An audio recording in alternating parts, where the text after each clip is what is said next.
Andrew Handel is with us. He works with the American Legislative Exchange Council as the director of the Education and Workforce Development Task Force. And he's joining us here in the Ringside Politics program this morning. Andrew, how are you, sir? Good morning. I'm doing great. Thanks for having me on, Jeff.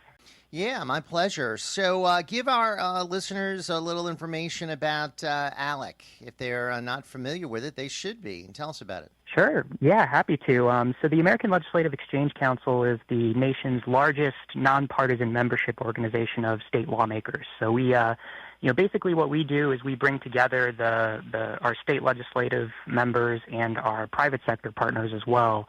And we go through and look at, what are some of the best practices that we're seeing in states. Obviously my area of expertise is in education, which I know we'll talk more about, but we also do a lot of work on tax policy, on environmental policy.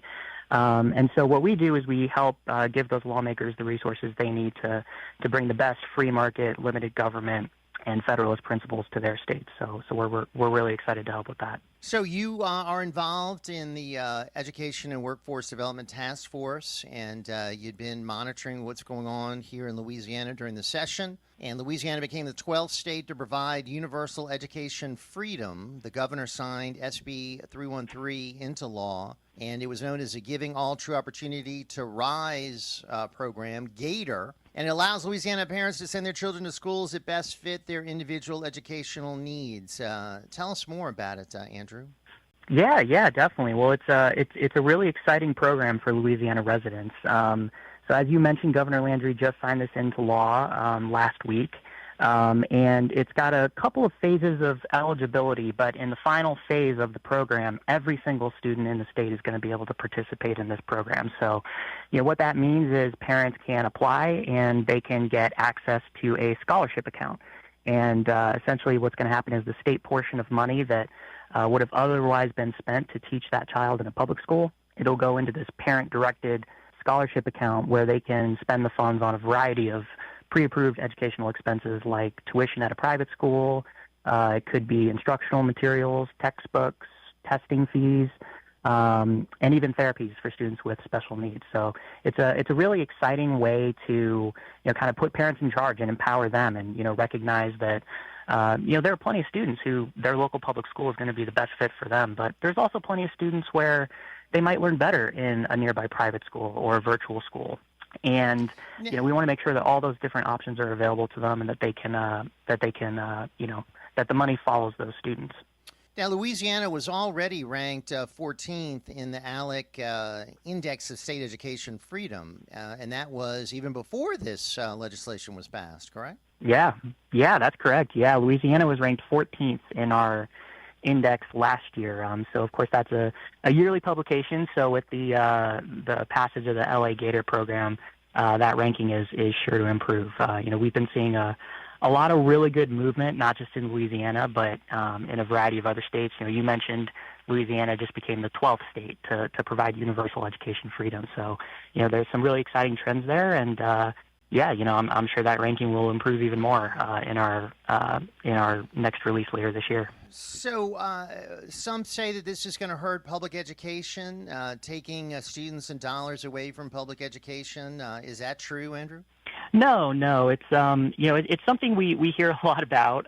But the reality is all this is doing is making sure that money follows the student to whatever school is best for them. So when we say that, we're only talking about the state portion of money. So there's a local portion of funding that comes from property taxes and things like that. And there's also federal funds that are going to stay with those public schools even if the student leaves. So, what we actually end up seeing is in a lot of cases, the per pupil amount of spending actually goes up in a lot of these public schools. So, it doesn't hurt public schools. It just makes sure that students can attend whatever learning environment is the best fit for them. But if a lot of students leave public schools, it probably could lead to some of these public schools closing, right? I mean, if you don't have as many students, I know here in Jefferson Parish, they just closed a number of public schools because, the population wasn't there, and people have been, I guess, going to different types of non-public schools. So they closed 7 of it, if I'm not mistaken, and, redeveloped some of the properties, et cetera. So maybe that might happen in other parishes across the state. Well, I think, what we usually see with these programs is they kind of breed a little bit of competition, right? In so many states, like Louisiana before the LA GATOR program was signed into law, there's a lot of students where their local public school is their only choice. Their parents can't afford another private school option, or it's not available to them. And so, when the public schools, don't have that competition coming from other creative learning environments, there's really no incentive for them to maintain performance. And so, I think the cool thing about the LA GATOR program, and this is what we've seen with these types of scholarship account programs in other states as well, is it really encourages the public schools to make sure that they're giving the absolute best possible education that they can to those kids. And, the whole idea behind this is choice. I mentioned before, Right.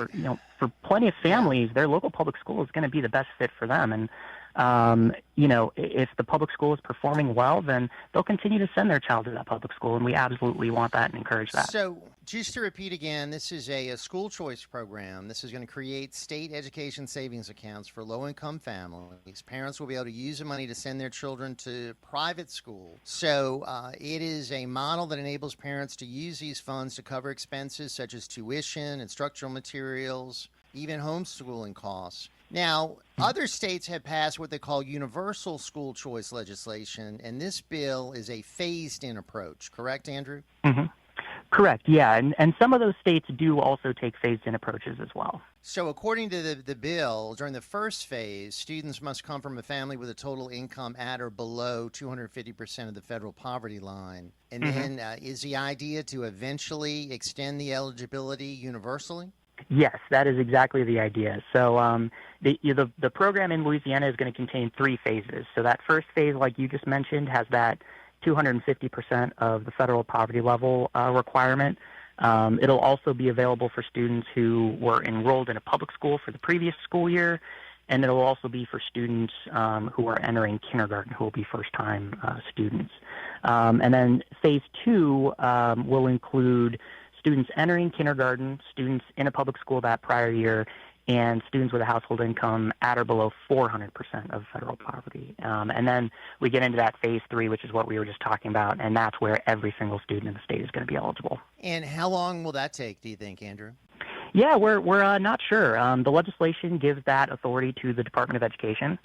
So it's going to be completely up to them to determine, when each phase is implemented. Hopefully it's sooner rather than later. I know in some of the other states that have taken this similar phase-in approach, it's kind of been a 3-year period. So phase 1 in the first year, phase 2 in the second year, and phase 3 in the third year. So, but it is ultimately up to the department. It could take a little bit longer, but hopefully within the next 3 to 5 years, every single student in Louisiana will be able to take advantage. And then you're going to be targeting other states, right? Isn't Texas maybe on the verge of passing something like this?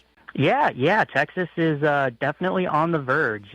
They just finished their primaries a few weeks ago, and Governor Abbott was heavily involved in trying to get school choice supporters into the House of Representatives there, and he won almost every single one of those races. So it looks like Texas is on the cusp of potentially creating the largest universal school choice program in the country that we've seen so far. So this is another situation, just like the Ten Commandments in the classroom, where we're maybe leading Texas, and they're going to be following our lead.